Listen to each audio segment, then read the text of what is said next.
देश की आर्थिक राजधानी मुंबई में बृहन मुंबई महानगर पालिका चुनाव 2026 से पहले राजनीति अपने उबाल पर है।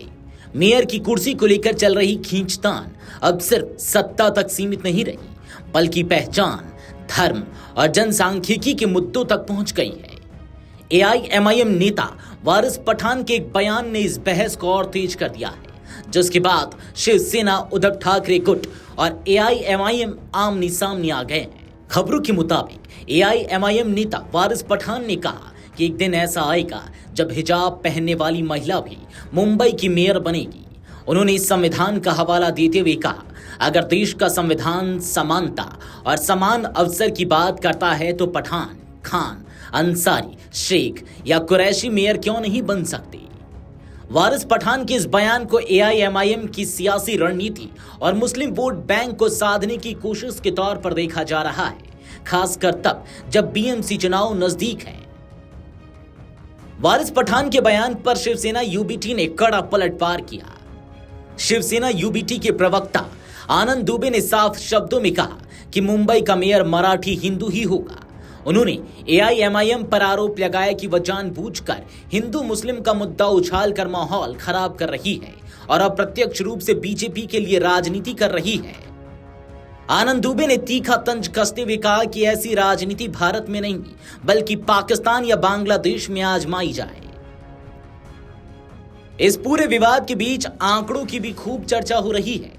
आपको बता दें कि 2011 की जनगणना के मुताबिक मुंबई में हिंदू आबादी करीब 61% है, जबकि मुस्लिम आबादी लगभग 25% है। अलग अलग राजनीतिक दल इन्हीं आंकड़ों के आधार पर अपने अपने दावे और रणनीति तय करने में जुटे हुए हैं।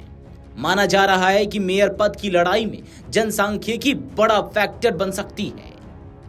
हालांकि शिवसेना यूबीटी के वरिष्ठ नेता और सांसद संजय राउत ने इस बहस को अनावश्यक बताया। वारिस पठान के बयान पर प्रतिक्रिया देते हुए संजय राउत ने कहा कि देश में पहले भी मुस्लिम राष्ट्रपति रह चुके हैं और मौजूदा दौर में बीजेपी सरकार के तहत मुस्लिम राज्यपालों की नियुक्ति भी हुई है। उन्होंने सवाल उठाया कि जब देश के सर्वोच्च संवैधानिक पदों पर मुस्लिम रह सकते हैं तो इस मुद्दे को बेवजह धार्मिक रंग देना क्यों जरूरी है। दरअसल मेयर की कुर्सी को लेकर विवाद तब और गहरा गया जब महाराष्ट्र नवनिर्माण सेना प्रमुख राज ठाकरे ने उद्धव ठाकरे के साथ संभावित गठबंधन के बाद यह दावा किया कि मुंबई का मेयर मराठी होगा। इसके बाद बयानबाजी का सिलसिला तेज हो गया और राजनीति ने धार्मिक और पहचान की दिशा पकड़ ली। अब बड़ा सवाल यह है कि क्या यह पहचान और धर्म की बहस बीएमसी चुनाव 2026 के नतीजों को प्रभावित करेगी या फिर मुंबई की जनता विकास, बुनियादी सुविधाओं और प्रशासनिक मुद्दों को प्राथमिकता देगी। फिलहाल इतना तय है कि मेयर की कुर्सी तक पहुंचने का रास्ता इस बार बेहद सियासी और संवेदनशील होने वाला है। वीडियो डेस्क अमरउजाला.com। अगर आप ये वीडियो YouTube पर देख रहे हैं तो हमारे चैनल को सब्सक्राइब कर बेल आइकन दबाएं और Facebook पर देख रहे हैं तो हमारे पेज को लाइक करें।